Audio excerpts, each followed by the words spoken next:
As pessoas físicas representam 60% do PIB brasileiro. Se ela está com medo de consumir, quem vai fazer dar essa reviravolta? Só alguma decisão do governo. Só que essa grande briga política hoje, isso vai ser bem complexo. Vamos falar sobre o desemprego aqui no país com o economista Alexandre Cabral. Você fez um cálculo diferente para apresentar isso para o grande público, né? Como é que foi? Geralmente os economistas divulgam que o desemprego no Brasil está em 8,2%. Agora, 8,2% de quê? De 200 milhões de habitantes, da população economicamente ativa, fica uma coisa, acho que um pouco complexa. O que eu resolvi fazer? Eu fui dentro do IBGE e peguei os dados de pessoas que perderam emprego via carteira assinada. Nos últimos 12 meses, deu algo próximo de 1.700.000. Geralmente, quando a pessoa é demitida, ela é demitida de segunda a sexta. Então, se eu pegar esse valor e dividir pela quantidade de dias úteis dos últimos 12 meses, dá por volta de 6.700 fechamentos de vagas de trabalho, não só demissão, porque tem admissão e demissão. A diferença entre essas 6.700 pessoas que perdem emprego ao dia no Brasil atualmente. E você comparou também com grandes empresas aqui no Brasil, não é? Isso, para você ter ideia, a ERG tem por volta de 5.800, 5.900 pessoas. Então, dá equivalente a um dia de ERG, um dia e pouco de ERG de demissão. O Bradesco tem 90 mil pessoas, então equivale a 10 dias, 14 dias de demissão do Bradesco. Então quer dizer que nós estamos perdendo uma grande empresa por dia no Brasil em desemprego. E a situação que leva a isso?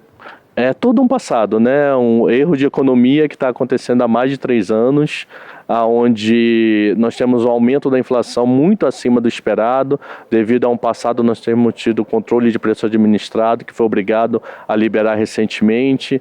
Com esse aumento de preços, o poder de compra da pessoa física, dos consumidores, diminuiu muito. Diminuindo esse poder de compra, eles compraram menos, o empresário vendeu menos, ele desempregou mais. Então nós temos um grande círculo vicioso na história.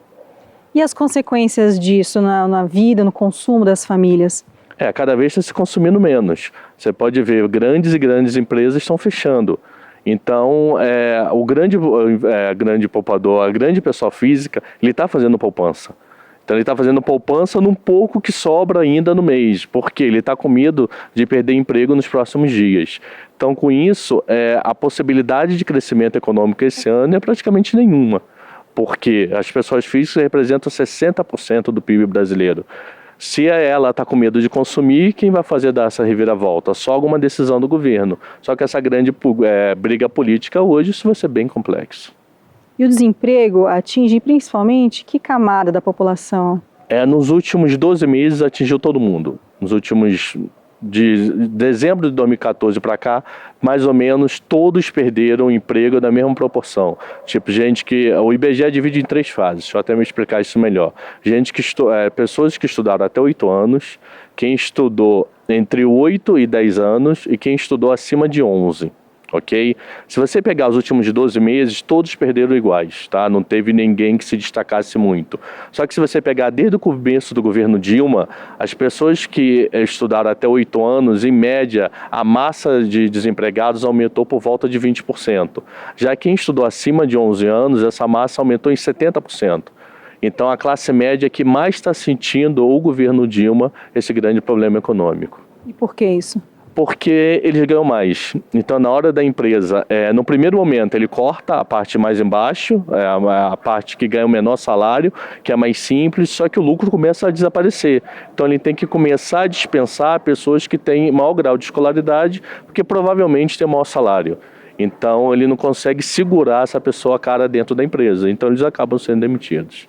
Você fez uma associação também com planos de saúde. Está tendo uma redução no investimento das famílias com relação a isso, a esse serviço? Isso.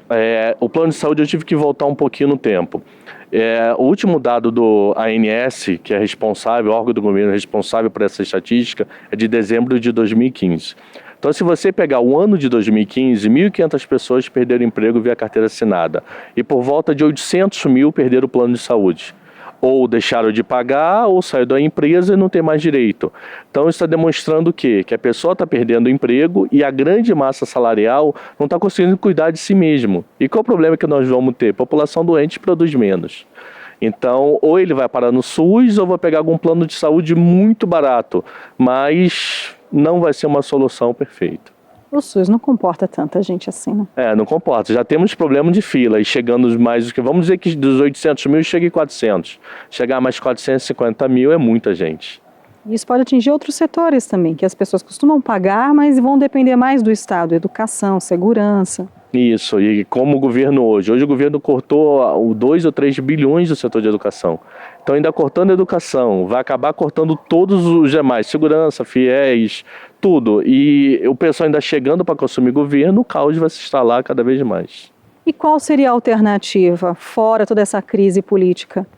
A alternativa, infelizmente, hoje está sendo por mudança de governo. Porque o grau de confiança do atual governo acabou, desapareceu. Ninguém consegue investir pensando em Dilma no poder. Apesar que Temer não é a solução, mas ele é o menos ruim dos dois. Então nós temos que ter uma mudança política para criar o que não aconteceu na Argentina, grau de confiança. Se os investidores estrangeiros passarem a confiar no Brasil, eles voltam. Eles voltando a investir, o desemprego diminui, as famílias voltam a consumir, a economia volta a rodar melhor. Mas isso não é para amanhã. Se Dilma cair em maio, nós só vamos ter bons dados lá para 17, 18, né, para a semana que vem. Restabelecida a confiança e as mudanças estruturais necessárias? Você primeiro tem que tentar diminuir a dívida interna. Como tentar diminuir a dívida interna? Controlando a inflação. Como a cascata se acontece? Se eu controlar a inflação, eu diminuo juros, diminuindo os juros, eu diminuo o financiamento do governo. Diminuindo o financiamento do governo, eu diminuo a dívida interna. Diminuindo a dívida interna, o país se torna mais confiável. Se tornando mais confiável, eu passo a ter um grau de investimento melhor.